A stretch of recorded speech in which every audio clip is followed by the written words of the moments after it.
Olá, um abraço para você que nos acompanha aqui no Bom da Notícia.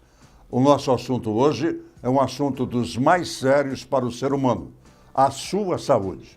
Nós vamos conversar com Sandro Rosa, que é representante estadual da Rede Nacional de Pessoas Vivendo com HIV e AIDS. Sandro, bom dia, muito obrigado por estar aqui conosco e vamos conversar e orientar, acima de tudo, a orientação. Muito obrigado por ter vindo aqui. Edivaldo, eu é que agradeço, bom dia, Bom dia ao pessoal do site, eu é que agradeço esse espaço. Muito obrigado por ter vindo. O que a gente pode falar? Nós evoluímos. Houve uma época que o comentário era uníssono, era um comentário só, a época do FHC, com o ministro Serra, o Zé Serra, como ministro da Saúde. De lá para cá, evoluiu alguma coisa? Nós avançamos na ciência, nós avançamos, na pesquisa nós avançamos. Como é que nós estamos nesse ponto? Edivaldo, dessa época aí, dos anos 90 para o ano 2000, a gente mudou da água para o vinho, na verdade, na época que você falou do ministro Zé Serra, a AIDS era um diagnóstico positivo para HIV e AIDS, era praticamente uma sentença de morte, Isso foi até 1996, onde foi descoberto, Até essa época, a única medicação que a gente tinha praticamente era a AZT e o DDI. Essas duas medicações eram experimentais à época. Então a gente foi sim cobaia e na época por exemplo, eu me descobri com vírus em 90. E eu me recusei a tomar essa medicação porque eu via mais gente morrendo em função dessa medicação do que tendo sobrevida. Eu me neguei a tomar a medicação. Eu falei, se eu vou ter que morrer, eu vou morrer naturalmente. Ainda bem que em 96 saiu o coquetel, que são novas medicações, foram novas medicações lançadas e a junção dessa medicação conseguiu eliminar o vírus em 95% a carga viral das pessoas que vivem com HIV e AIDS. O que isso significa? Que hoje uma pessoa de lá para cá, uma pessoa que vive com HIV e AIDS praticamente consegue viver normalmente, Não é uma vida tranquila, não é uma vida fácil, mas não tem mais uma sentença de morte. Ele consegue ter uma sobrevida muito maior e consegue viver sim tranquilamente, trabalhar e até ter filhos, E hoje, com os avanços da tecnologia, até ser pai e ser mãe, E o mais recente avanço que a gente teve esse ano é a questão da supressão viral. Uma pessoa hoje que tem HIV e AIDS, que faz toda a medicação, ele tem suprimido o vírus com menos de 80 elementos por milímetro cúbico de sangue, essa pessoa, por acaso, uma relação sexual desprotegida com uma pessoa que não tem o vírus, essa pessoa não vai passar o vírus. A gente fala, isso aí chama o IHI, que é o indetectável é igual a intransmissível, Então hoje a gente não é mais, por exemplo, a gente praticamente não é mais um vetor do vírus, a relação sexual. Isso não quer dizer que a pessoa que está com tenha que fazer sexo desprotegido. Não, isso não libera ninguém para fazer isso, Mas se por acaso acontecer, pode sim acontecer a contaminação, mas vai ser muito difícil hoje se a pessoa tiver com o vírus reprimido. Perfeito. Você citou aí, você é da década de 90 ou é 90 fechado? 90, foi em 1990 que 1990. Isso. Como é que é a sua vida, essa transformação, Sandro? Porque você deve ter vivido um inferno astral. Antes do coquetel, 96, não se falava nem em HIV. Alguns amigos aqui em Cuiabá mesmo, que estavam contaminados, e me encontrei com um deles na Praça Lei Castro. E disse para ele, você está abatido, não sei o quê. Eu estou com a coisa. Nem o nome era pronunciado. Hoje não, hoje a gente discute até com portadores do vírus, como é o seu caso, a gente discute abertamente. Como é que foi? Só para que o nosso internauta possa ter noção do que é uma preparação para receber essa notícia. Em 85, 86, saiu na mídia brasileira, na televisão, uma reportagem em Santos, onde estavam surgindo os primeiros casos de HIV. Naquela época se chamava as pessoas que têm HIV de aidéticos, E não se falava em epidemia de AIDS, falava em câncer gay até. O câncer gay que chegou aos Estados Unidos, ele entrou no Brasil pelo Porto de Santos, por ser um porto internacional. As pessoas já não tinham nem tempo, às vezes, nem ser diagnosticadas, já iam a óbito, Porque era muito forte, não se tinha medicação nenhuma, Então, realmente, de 86 a 96, esses 10 anos foram os anos das trevas, Na década de 90, a gente já teve os casos das aberturas de sorologia, por exemplo, do Cazuza, da Sandra Brea. No meu caso, o especial foi do Magic Johnson, né? Porque eu ainda tinha um diferencial a mais em 90. Eu não era gay, não sou gay, não era gay, né? Eu sou hétero. Então, tinha-se o preconceito de falar que a AIDS era uma doença de um grupo, falava em grupo de risco, né? Hoje a gente fala em situações de risco, né? População Chaves. É verdade, é verdade. Né? E naquela época não, falava assim em grupo de risco, que eram homossexuais e a AIDS era restrito a esse grupo. Na verdade, não era, né? Então, na época eu fiz sexo sem proteção e fui contaminado. Numa relação heterossexual. Então, quando o Ben Johnson abriu a sorologia, para mim também foi uma revolução. Porque eu não podia nem falar que tinha, porque eu corri os dois riscos, de ser considerado aidético e ser considerado gay. Duas coisas. O aidético eu era na época, mas gay eu não era. Então, era mais difícil ainda. E o preconceito, se hoje é complicado, o preconceito hoje é que a gente fala que a única coisa que mata mais realmente é o preconceito. Por que que ele mata? Porque a pessoa tem medo de fazer de buscar o tratamento. Por ser E vive num apartheid, né? Isso. Aí Esse é um apartheid natural, né? um apartheid social e um apartheid sanitário. É quase que natural, né? Isso, porque ele tem medo de buscar o tratamento, ser reconhecido no serviço. A gente tem serviço de excelência hoje dentro de Cuiabá, mas ele tem medo de buscar o serviço e buscar o tratamento. Então essa pessoa lá na sua casa, dentro do seu quarto, ele vai acabar indo a óbito. Hoje está em torno de 12 mil mortes por ano realizadas com relação ao HIV. Hoje o que mais mata é a co-infecção, HIV e tuberculose. Né? Os presídios são casos assim, terríveis, né? Essa questão da co-infecção, do HIV e TB dentro do presídio. Então, voltando à sua pergunta. Então, eu vivi essa fase. Eu era casado com uma pessoa que também era soropositiva à época. Ela faleceu em 96, 3 meses antes de sair o coquetel. Né? Então, ela não conseguiu alcançar. Né? Por exemplo, Renato Russo também. Sua esposa? Sim, minha primeira esposa. A sua primeira esposa? Isso. Ela também era portadora, então? A gente se conheceu num grupo de apoio. Sim. Né? E a gente foi morar junto, a gente viveu mais ou menos 3 anos e pouco, e ela faleceu em 96. Ela não chegou a pegar nem o teste do coquetel? Não. Em junho ela faleceu, em agosto começou a distribuição no Brasil. Né? Outro que também não pegou também foi o Renato Russo, que também morreu se não me engano, em maio. Também não pegou. Em 96 ele faleceu, e em agosto, mais ou menos, já teve a distribuição. Mas o Renato foi uma bandeira para isso, uma bandeira de luta, na época? Não, o Cazuza foi muito mais importante. Né? O Cazuza foi mais importante que o Renato Russo? Sim, porque o Renato, a sorologia dele não era, enquanto ele era vivo, não era aberta. Depois do seu óbito, que, né, já na fase terminal que foi falado. O Cazuza não, o Cazuza se expôs. O Cazuza se definiu no palco, né? Se você lembra, o Cazuza fazia show. O Cazuza deu a cara para bater. Isso, com um balão de oxigênio, que ele não aguentava nem fazer o show, né? Então o Cazuza, para nós, foi bem mais importante para essa luta. Né? Agora, complemente a sua história, que nós divagamos e tal, e você foi aparteado. A sua história que é importante para que o nosso internauta possa se inteirar e não é criar coragem, né? É se embasar realmente daquilo que pode fazer. Pois então, aí em 96 eu comecei a fazer o tratamento com o coquetel. Eu tomava por dia, era 12 comprimidos de manhã e 15 à noite. 26 comprimidos, isso, então. E de manhã era no café da manhã que eu tinha que tomar. A primeira combinação que eu tinha que tomar, eu tomava, meia hora depois eu vomitava. Vomitava? Porque era muito forte a dosagem. Como eu falei para você, a gente era cobaia, era início, né? Eu tentei levar essa terapia por uns 6 meses, não consegui. Essa época eu morava no interior. Você não se deu bem com o coquetel? Não, com o primeiro... E qual foi a alternativa, então? Foi mudar a terapia, né? Aí depois de 6 meses eu consegui mudar a terapia com o meu médico, que é meu médico até hoje, né? Graças a Deus. E aí eu consegui mudar a terapia, aí com um medicamento que já diminuiu até a quantidade. A gente ficou em torno de 15 comprimidos por dia. E a gente foi tomando. Hoje, por exemplo, eu tomo... E você toma isso ainda todo dia? Sim, todo dia. Você se mantém nesse tratamento? Sim, porque... Isso é para sempre? É minha garantia de vida hoje. Né? Eu tomo 3 comprimidos de manhã e 2 à noite hoje. Ah, mas então diminuiu bastante, né? Bem mais, né? Diminuiu bastante. Em função da tecnologia, né? A sua companheira de hoje, Sandro?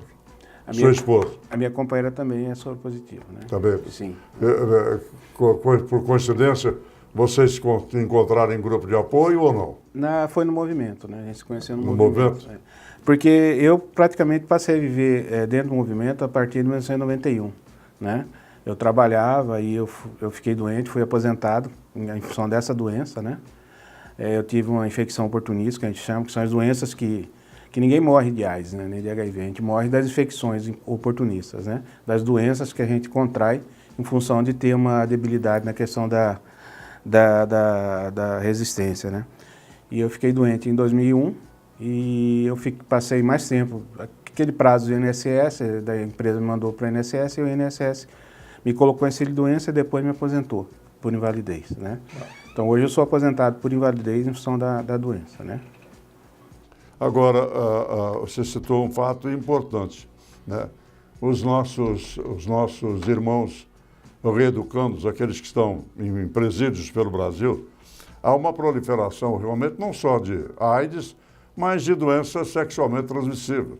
Tanto é que um fator que é só também através do sexo, através do ato sexual, voltou e voltou forte, que é a sífilis. Sim. Né? A sífilis voltou e voltou forte. E você citou a questão da tuberculose nos presídios, né? A pneumonia, porque se o cidadão não é tratado, a imunidade desaparece. Não vou dizer que abaixa a imunidade, ela desaparece. Ela fica zerada. A pneumonia é uma abertura para tuberculose e outras coisas mais. Como é que vocês trabalham, a Rede Nacional de Pessoas Vivendo com HIV e AIDS, trabalha esse fator? Aqui em Mato Grosso a gente não tem, na verdade, acompanhado esse público, pela dificuldade que a gente tem de acesso ao sistema prisional, né? Infelizmente, os órgãos governamentais que trabalham na área de segurança, eles não vê a importância dessa questão, né? A gente tem informação que até hoje, que no presídio central aqui no Mato Grosso, a gente tem 115 casos de pessoas vivendo com HIV e AIDS. Foi o último número que passaram para a gente. A gente sabe que esse número é bem maior, porque são mais de 2 mil, se não me engano, são mais de 1.500, 2 mil reeducandos lá dentro, né? Uhum. Então, são 2 mil e pouco. Isso. Então, e aí a gente sabe dos casos de TB que são bem maiores e no presídio a co-infecção é bem maior. A questão da homoafetividade lá dentro existe, né?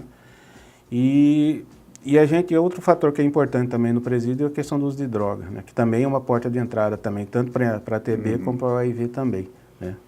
Então, a gente não tem trabalhado, na verdade, esse público aqui em Mato Grosso. Ela pode ser transmitida AIDS, pela seringa? Sim, a AIDS sim. Pela seringa. A AIDS, agora, o uso coletivo da seringa é normal lá.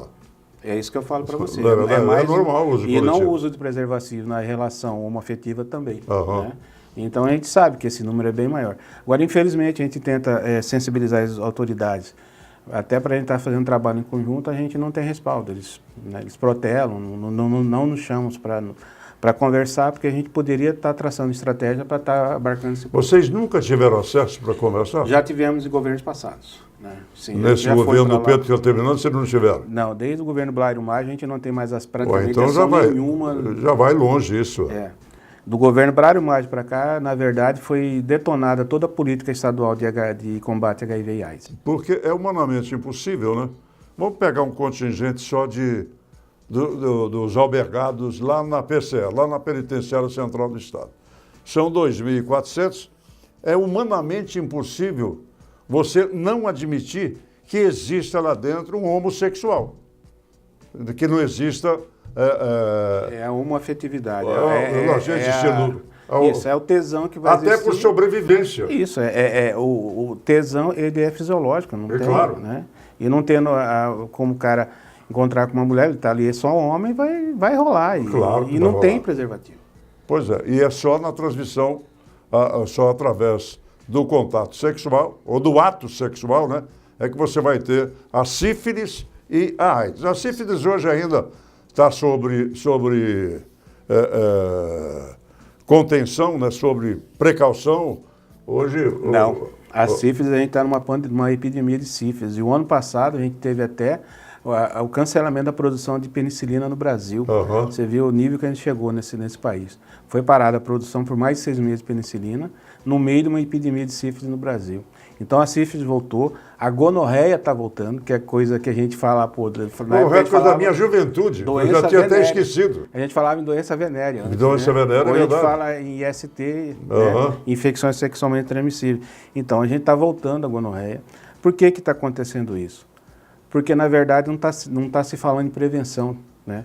Porque quando a gente fala em prevenção a HIV, a gente não fala somente do HIV, porque o preservativo não preserva só do HIV.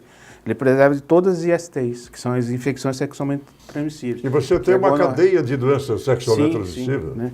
E tem doenças sexualmente transmissíveis que são piores que o HIV, que levam a óbito muito mais rápido. A sífilis, qual que é? A sífilis, por exemplo, ela pode matar e pode cegar a pessoa, né? A sífilis é terrível.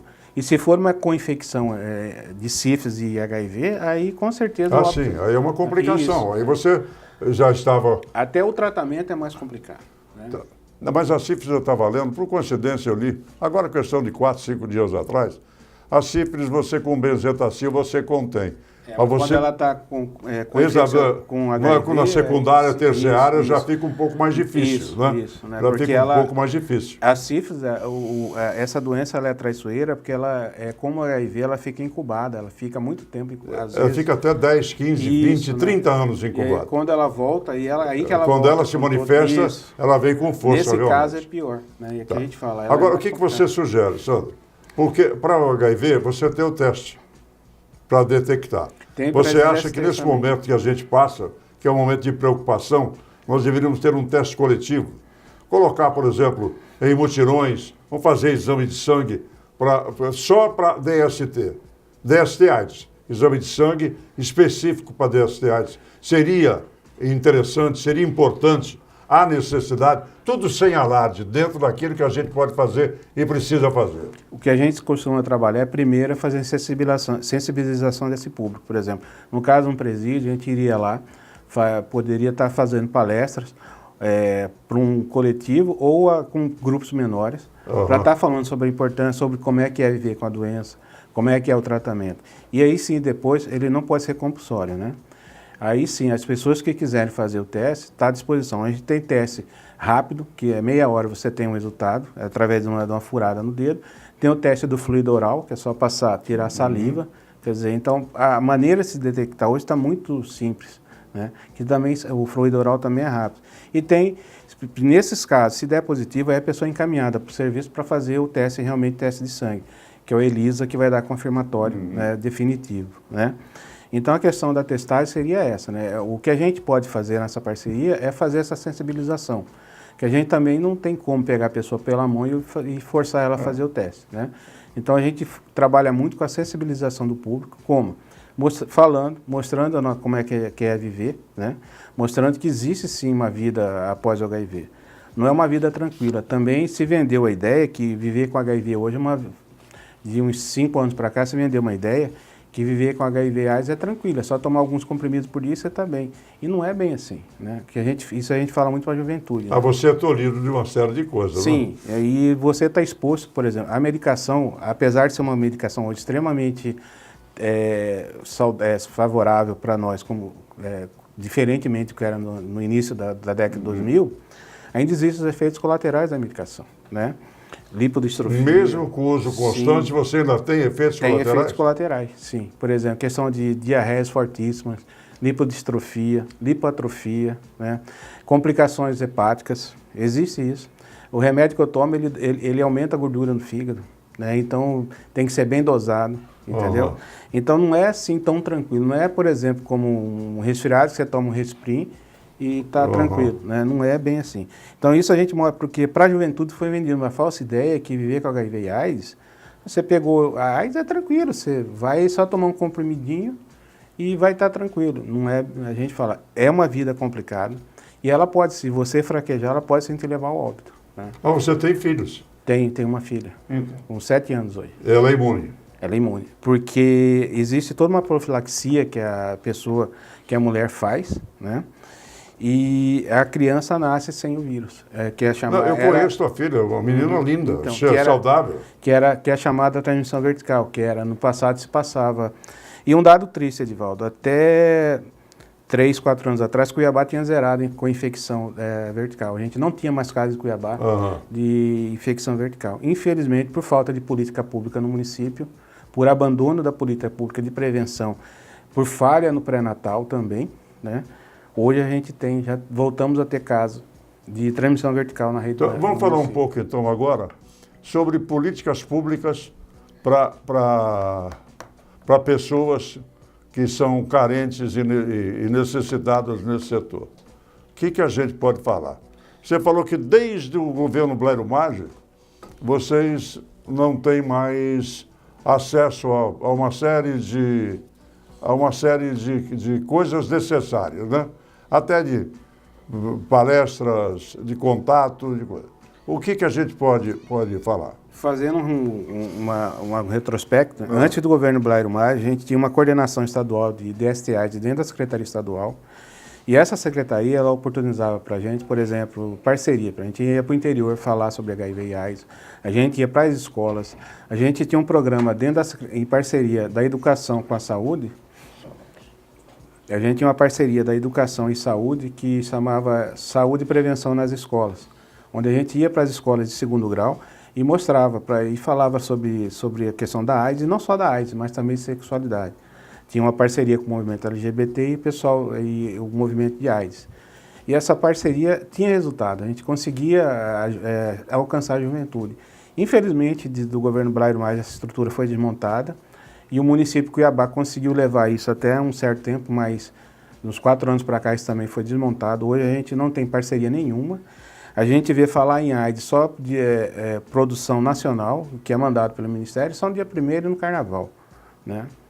Então, e a nível nacional, por exemplo, o ano passado e esse ano a gente teve falta de medicação. Teve falta de medicação para quem toma o coquetel, né, o antirretroviral. A minha medicação não chegou a faltar, mas os outros esquemas que a gente chama, que são combinações de medicação, chegaram a faltar 3 meses. Então teve gente que estava chegando para zerar, para inibir. Voltou tudo e agora vai ter que começar com outra terapia, mudar de terapia. Mas por que essa política de desdém? É isso que eu falo para você. Na verdade, não foi só com a AIDS, né? Isso é uma estratégia de desmonte de todo o Sistema Único de Saúde, né? E a AIDS, até 10 anos atrás, vinha dinheiro internacional. Hoje não vem mais. Hoje a AIDS, todo tratamento é custeado pelo SUS. E a notícia que a gente tem para o futuro, para 2019, é pior ainda, né? Porque o governo novo que está entrando até agora, não mudou o seu discurso. Ele fala que não vai ter medicação para quem tem HIV e AIDS, que vai cortar, porque isso aí é custo, que quem se contaminou, que se vire. Como é que o governo federal? Isso, o presidente eleito falou isso, numa entrevista ao programa CQC em 2010. O presidente Bolsonaro disse isso? Sim. E quem tem o vírus se vira? Ele falou com outras palavras, mas eu não. É mais ou menos que dizer isso. Pelo amor de Deus, eu agradeço. Tá no YouTube, quem quiser ver em 2010, CQC, entrevista do Bolsonaro falando sobre HIV e AIDS. Está lá para quem quiser ver. E a gente procurou, a nossa rede, através da Agência de Notícia da AIDS, solicitou uma entrevista com ele para saber se ele mudava esse discurso ou se mantinha. A gente não conseguiu essa resposta até agora. Então, para nós, se mantém. E pelas conversas que a gente tem visto do Mandetta, que é o novo ministro da Saúde, que quando era secretário de Saúde de Campo Grande, era um parceiro do movimento nacional, mas parece que vai seguir a linha do mandatário principal, que é o presidente, e já está mudando, né? Ele está falando. Quer dizer que o ministro Mandetta também avaliza o que o presidente disse? Sim, até porque ele é subordinado. É difícil acreditar nisso, hein, senhor? Porque ele é subordinado, né? A linha vai ser essa. O Mandetta disse que questões de sexualidade tem que ser tratada na família. E família a gente sabe que não fala sobre sexualidade, né? A grande maioria, não vou dizer, né? É um assunto que é tabu nas famílias, né? Muitas famílias falam, mas a grande maioria do povo das famílias no Brasil não falam.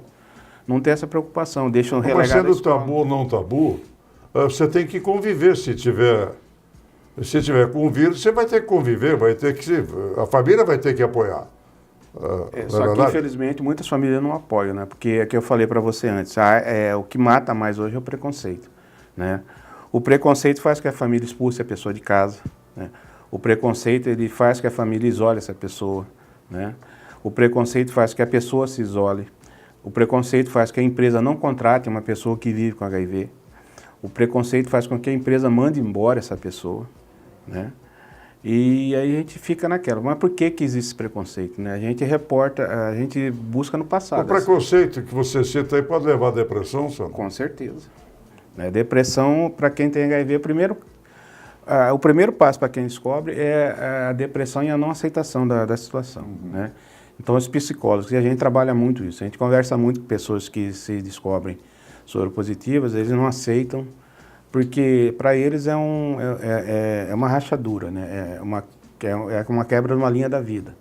Eles pensam em morte, né? A gente fala, não, você não vai morrer, eles já acham que já vão morrer. Até hoje, pessoas cultas, pessoas que estão em nível universitário, nível de pós-graduação. Mas quando se vê, por exemplo, com um resultado positivo para HIV, tudo isso é o que eu falo para você. O preconceito volta, e volta pesado em cima, né? Então a pessoa pensa que vai morrer, a pessoa pensa que vai ser isolado, né? E existe sim, a gente falava e ainda fala, uma questão de morte social, tudo isso que eu falei para você. A pessoa é isolada da família, dos amigos, né? Ele não vai ter mais aquela, não digo para você 100%, mas grande parte. Até porque ele não vai querer falar, ele vai se isolar, ou se ele falar, as pessoas vão isolar no primeiro momento. Depois pode haver toda uma recuperação, né? A morte social, que eu falei, é tudo isso que eu falei, esse conjunto, né? Que a pessoa perde o direito à moradia, direito ao emprego, perde o direito à educação porque ele acha que a vida dele acabou, ele não vai mais procurar fazer um curso, nada, vai desistir. Se estiver fazendo um curso, ele abandona. A gente trabalha muito isso no serviço, né? Que a gente tem o serviço... Agora, você devolver a autoestima... É um trabalho nosso. É um trabalho longo. Não é fácil. Árduo, longo. Mas a gente, né, tem apoio dos psicólogos. De muita persistência, realmente. Isso, né? E a gente se mostra, a gente fala, ó, eu estou aqui desde 90, eu achei que não chegava em 93. E estou até agora que eu estou, quer dizer, eu estou quebrando a exceção. Você estou aqui forte, lindo, né? Estou trabalhando. E gordo. Agora, vamos voltar à política pública, né? Para a gente fechar esse nosso bate-papo aqui, que eu acho que para o internauta foi e está sendo de grande valia.